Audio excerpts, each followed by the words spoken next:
മഹാലക്ഷ്മി സീരിയലിന്റെ ഇന്നത്തെ എപ്പിസോഡ് റിവ്യൂയിലേക്ക് എല്ലാവർക്കും സ്വാഗതം.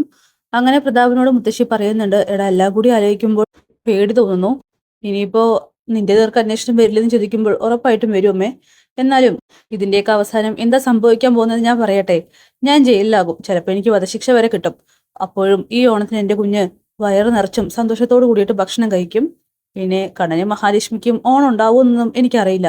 അങ്ങനെ അവർ സദ്യക്ക് മുന്നിൽ ഇരിക്കുകയാണെങ്കിൽ കണ്ണ് നിറഞ്ഞ് ആ കണ്ണീരിറ്റ് വീണ സദ്യ മാത്രമേ കഴിക്കാൻ സാധിക്കൂ. അത് തന്നെയാണ് എനിക്കും വേണ്ടതെന്നൊക്കെ മുത്തശ്ശിയോട് പ്രതാപ് പറയുന്നു. അത് കണ്ടാ മതിയമ്മേന്ന് പറഞ്ഞുകൊണ്ട് അവിടെ നിന്നും പോവുകയാണ്. അങ്ങനെ മുത്തശ്ശിയാണെങ്കിൽ തലയിൽ കൈവച്ചുകൊണ്ട് അങ്ങനെ നിൽക്കുന്നുണ്ട്.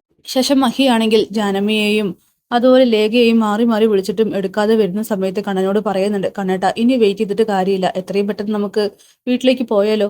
കുഞ്ഞിനെ ഒന്ന് കാണാൻ വേണ്ടിയിട്ടാ വിളിക്കുന്നത്. മോൾക്ക് എന്തെങ്കിലും ആപത്ത് സംഭവിച്ചു കാണുമോ, അതുകൊണ്ടായിരിക്കോ ഇവരൊക്കെ സ്വിച്ച് ഓഫ് ആക്കി വെച്ചിരിക്കുന്നത്.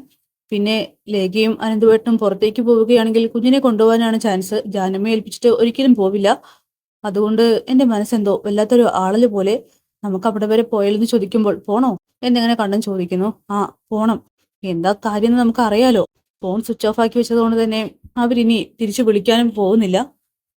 എന്തായാലും നമുക്ക് അവിടം വരെ ചെല്ലാം എന്നിങ്ങനെ കണ്ണൻ മഹിയോട് പറയുന്നുണ്ട്. അങ്ങനെ അവരാണെങ്കിൽ പുറപ്പെടുന്നു. ശേഷം മാർക്കോയുടെ അറിവിലുള്ള ആ ഡിവൈഎസ്പി ആണെങ്കിൽ തന്റെ ഡ്യൂട്ടി ചെയ്തുകൊണ്ടിരിക്കുമ്പോൾ അവിടേക്ക് അനന്തവും മാർക്കോയും ഓടിപ്പഞ്ഞെത്തുകയാണ്. ഇതെന്താ രണ്ടാളും കൂടിയിട്ട്? ഒന്നുമില്ല സാറേ, കണ്ണന്റെ കുഞ്ഞിനെ കാണുന്നില്ല ഇതിങ്ങനെ അനന്ത് പറയുന്നു. ഇത് അതെന്താ കുഞ്ഞിനെ കാണാത്തത്? പൊടിക്കുഞ്ഞല്ലേ? അതെ. എന്താ സംഭവം? എന്റെ ഭാര്യ കുളിക്കാനായിട്ട് ബാത്റൂമിലേക്ക് കയറിയിരുന്നു. കുഞ്ഞിനെ ജോലിക്കാരിയോട് ഏൽപ്പിച്ചിട്ടാ പോയത്. പക്ഷെ അവര് പറയുന്നത് പാലെടുക്കാൻ പോയ സമയം നോക്കിയിട്ട് കുഞ്ഞിനെ ആരോ വന്ന് എടുത്തിട്ട് പോയെന്നാണ്. പിന്നീട് തൊട്ടിൽ പോയി നോക്കുമ്പോൾ കുഞ്ഞിനെ കാണുന്നില്ല. ഈ ജോലിക്കാരി പുതിയതാണോ? അതെ, കണ്ണന്റെ വിശ്വസ്തതയിലുള്ള ഒരു സ്ത്രീയാണ്. കണ്ണനാണ് കൊണ്ടുവച്ചത്. അല്ല, മഹാലക്ഷ്മിയുടെ ഡെലിവറി കഴിഞ്ഞിട്ട് കുറച്ച് ദിവസമല്ലേ ആയിട്ടുള്ളൂ. അപ്പോഴേക്കും ജോലിക്ക് കയറിയോ? ആ, അവര് ഫിനാൻസിയസിലേക്ക് പോയി. എന്തായാലും പൊടി കുഞ്ഞല്ലേ, നോക്കണ്ടേ എന്നൊക്കെ ഇങ്ങനെ ആ ഒരു സാറ് ചോദിക്കുമ്പോൾ തെറ്റുപറ്റിപ്പോയി. ശരി, നിങ്ങൾ എന്തായാലും നിങ്ങളുടെ വഴിക്ക് അന്വേഷിക്ക്. മാർക്കോ, നിനക്ക് ഇവിടുത്തെ മുക്കും മൂലയൊക്കെ അറിയാലോ. ഞാൻ എന്തായാലും എന്റെ വഴിക്ക് അന്വേഷിക്കട്ടെ. ഒരുപക്ഷെ ആ ജോലിക്കാരിയെ ചോദ്യം ചെയ്യേണ്ടി വരും. അവര് പുതിയതാണ്, മാത്രല്ല ഇപ്പോഴത്തെ ഒന്നിനെയും വിശ്വസിക്കാൻ കഴിയില്ല എന്നൊക്കെ പറയുമ്പോൾ അതൊക്കെ എന്താന്ന് വെച്ചാൽ സാറിന്റെ ഇഷ്ടം പോലെ ചെയ്തോ എന്നിങ്ങനെ അനന്ത് പറയുന്നു. ശരി, എന്നാ വഴിക്കണ്ട, CCTV മറ്റും പരിശോധിച്ച് ഞങ്ങളും അന്വേഷണം തുടങ്ങാമെന്ന് പറഞ്ഞുകൊണ്ട് മാർക്കോയെയും അനന്തുവിനെയും അവിടെ നിന്നും ആ SI വിട്ടയക്കുകയാണ്. അങ്ങനെ ലേഖയാണെങ്കിൽ ആർത്തലച്ച് അങ്ങനെ കരഞ്ഞുകൊണ്ടിരിക്കുമ്പോഴാണ് പെട്ടെന്ന് കാറിന്റെ സൗണ്ട് കേൾക്കുന്നത്. അവളാണെങ്കിൽ ജനാല വഴി നോക്കുമ്പോൾ അത് കണ്ണന്റെ കാറ്. അങ്ങനെ ജാനമ്മേ, കണ്ണേട്ടൻ വന്നു, ഞാൻ എന്ത് പറയും എനിക്കറിയുന്നില്ല എന്ന് പറഞ്ഞുകൊണ്ട് അവൾക്ക് റൂമിലേക്ക് പോണോ അതോ വാതിൽ തുറക്കണോന്ന് അറിയുന്നില്ല. അവളാണെങ്കിൽ ഓടിപ്പിടിച്ച് മുകളിലത്തെ റൂമിലേക്ക് കയറി ഇരിക്കുകയാണ് പേടിച്ചിട്ട്. ഈ സമയം ജാനമ്മ വാതിൽ തുറക്കുന്നുണ്ട്. എന്താ ആരും ഫോൺ വിളിച്ചിട്ട് എടുക്കാത്തത്? എന്ത് പറ്റി ജാനമ്മേ, മോളെവിടെ? അത് മോള് എന്താ ജാനമ്മ കരയുന്നത്? എന്താ കാര്യം? മോളെ കാണുന്നില്ല. എന്ത്, മോളെ കാണാനില്ലെന്നോ? അതെ, കുളിപ്പിച്ചിട്ട് ഇവിടെ കിടത്തിയതാണ്. ലേഖമോള് കുളിക്കാൻ വേണ്ടി പോയി, എന്നെ ഏൽപ്പിച്ചിട്ടാ പോയത്. ഞാൻ പാലെടുക്കാൻ പോയപ്പോ കുഞ്ഞിനെ ആരോ കൊണ്ടുപോയതാന്ന് തോന്നുന്നത്. ഇത് കേട്ട് മഹിയാണെങ്കിൽ, ജാനമ്മേ എന്റെ കുഞ്ഞെവിടെ? കണ്ണനാണെങ്കിൽ ചങ്കിൽ എന്തോ ഒന്ന് തറയ്ക്കുന്നത് പോലെയൊക്കെ തോന്നുകയാണ്. അവനും ആകെ വല്ലാതെയാവുന്നു. രണ്ടാളും ആ ഒരു ഞെട്ടലിൽ നിൽക്കുമ്പോൾ മഹിയാണെങ്കിൽ ജാനമ്മയെ കുലുക്കിക്കൊണ്ട് ചോദിക്കുന്നുണ്ട്, ജാനമ്മേ എന്താ എന്താ എന്റെ മോൾക്ക് പറ്റിയത്? എവിടെ ലേഖ എവിടെ എന്നൊക്കെ ചോദിക്കുമ്പോൾ ലേഖയാണെങ്കിൽ ഇതൊക്കെ തന്നെ മുകളിൽ ഇരുന്ന് അങ്ങനെ കേൾക്കുകയാണ്. ലേഖ കുഞ്ഞ് മുകളിലുണ്ട്, പേടിച്ചിട്ട് അവിടെ ഇരിക്കുക. അങ്ങനെ മഹിയാണെങ്കിൽ പെട്ടെന്ന് വീഴാനായിട്ട് പോകുന്നുണ്ട്. അങ്ങനെ ബോധം കെട്ട് മഹി വീഴുമ്പോൾ വേഗം തന്നെ കണ്ണൻ താങ്ങി പിടിക്കുകയാണ്. എന്നിട്ട് സോഫയിൽ ഇരുത്തിയിട്ട് വെള്ളം തെളിച്ച് മഹി ഉണർത്തുന്നുണ്ട്.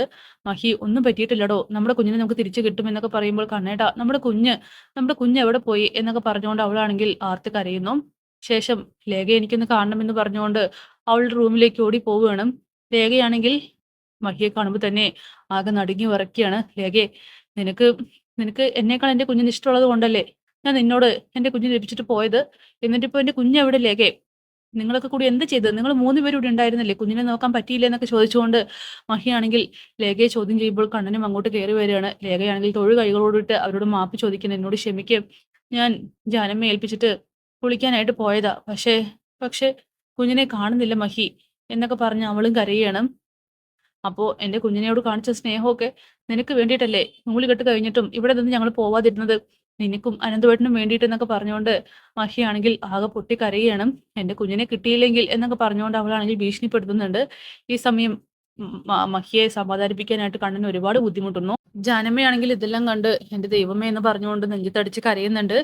ശേഷം കുഞ്ഞിന്റെ കിടത്തിയിരിക്കുന്നിടത്തേക്ക് ഒരു ഭിക്ഷക്കാരൻ എത്തുകയാണ്. അയാളാണെങ്കിൽ കുഞ്ഞിനെ കാണുന്നു. വേഗം തന്നെ ആ കുഞ്ഞിനെ കയ്യിലെടുത്തിട്ട് ചുറ്റുപാട് നോക്കുന്നുണ്ട്. ആരുമില്ലെന്ന് ഉറപ്പാക്കിയതിന് ശേഷം അയാൾക്കൊപ്പം കൂട്ടുകയാണ് നീലമോളെ.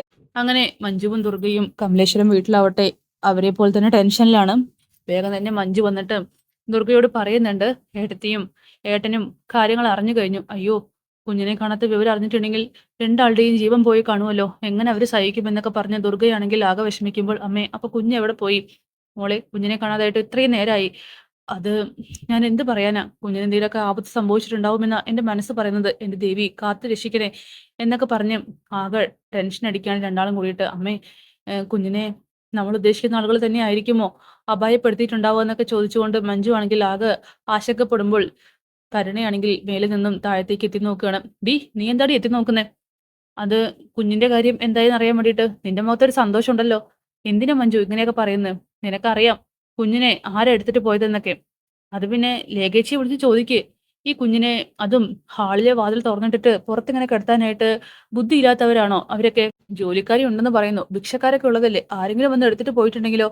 ഓ, അപ്പൊ നിന്റെ അച്ഛൻ ഭിക്ഷക്കാരനെ ആരെങ്കിലും അവിടേക്ക് വിട്ടയച്ചിട്ടുണ്ടോ? ആ പ്രതാപനെയും വാമദേവനെയും ചോദ്യം ചെയ്താൽ ഉറപ്പായിട്ടും ആരാണ് ഇതിന് ഉത്തരവാദി എന്ന് കണ്ടറിയാൻ പറ്റുമെന്നൊക്കെ പറയുമ്പോൾ ദുർഗയോട് കരുണ പറയുന്നുണ്ട്, വാമദേവന്റെ കാര്യം എനിക്കതാത് അറിയില്ല, പക്ഷെ എന്റെ അച്ഛൻ ജയിൽ കാത്ത് കഴിയുന്നവനാണ്. അങ്ങനെയുള്ള എന്റെ അച്ഛൻ ഇനി ഒരു തെറ്റും കൂടി ചെയ്യാൻ സാധ്യതയില്ലെന്ന് പറയുമ്പോൾ ദുർഗ പറയുന്നുണ്ട്, അങ്ങനെ ചെയ്യുകയാണെങ്കിൽ അവരൊന്നും മനുഷ്യഗണത്തിൽ പെടുന്നതല്ലേടി.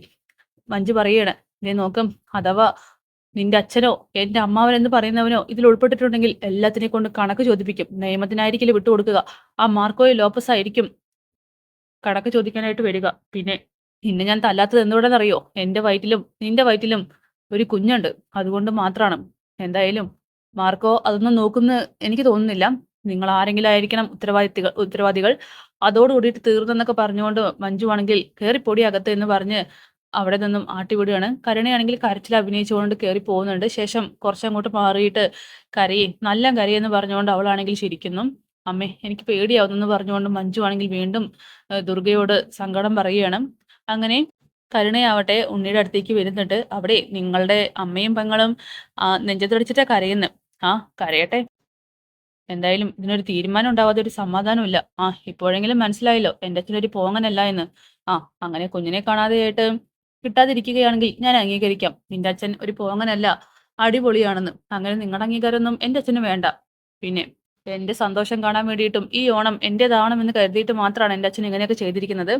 ആ, എന്തായാലും സംശയം നിന്റെ അച്ഛനിലേക്ക് വരുമല്ലോ, വന്നോട്ടെ. എന്നാലും എന്റെ അച്ഛന് യാതൊരു പേടിയില്ല. കുറ്റം ഏറ്റെടുത്തുകൊണ്ട് സ്വയം അച്ഛൻ ജയിലിലേക്ക് പോകാൻ തയ്യാറാണ്. എനിക്ക് വേണ്ടി എന്റെ അച്ഛൻ എന്ത് ചെയ്യുമെന്നൊക്കെ ഇങ്ങനെ കരുണ പറയുന്നു. കുഞ്ഞിനിപ്പോ തിരികെ വരില്ലെന്ന് ആര് കണ്ടു? അങ്ങനെ ആ കുഞ്ഞ് തിരികെ വരികയാണെങ്കിലേ അത് വെറും ദൈവക്കുഞ്ഞല്ല, മനുഷ്യക്കുഞ്ഞല്ല, ദൈവക്കുഞ്ഞാണെന്ന് വേണം കരുതാനായിട്ട്. ആ കുഞ്ഞ് ദൈവമാണെന്ന് ഞാൻ സമ്മതിക്കാമെന്നൊക്കെ കരുണ പറയുന്നു. ആ സ്ത്രീ ആദ്യം ഒരു പിഴവ് കാണിച്ചു. എന്തായാലും ഇതെന്തായാലും വിജയിക്കുമെന്നൊക്കെ കരുണ പറയണം. ശേഷം ആ ഭിക്ഷക്കാരനെയാണ് കാണിക്കുന്നത്. അയാളാണെങ്കിൽ ഭക്ഷണം കഴിച്ചുകൊണ്ടിരിക്കുകയാണ്. നീലമോളെ ആവട്ടെ ഒരു കറുത്ത മുണ്ടിൽ പൊതിഞ്ഞു വെച്ചിരിക്കുന്നു. അവളാണെങ്കിൽ നല്ല ഉറക്കവും. എന്തായാലും ആ ഭിക്ഷക്കാരന്റെ പ്ലാനിങ് എന്താണെന്ന് അറിയില്ല. അപ്പൊ കാത്തിരിക്കാം നാളത്തെ കിടിലൻ എപ്പിസോഡിനായിട്ട്.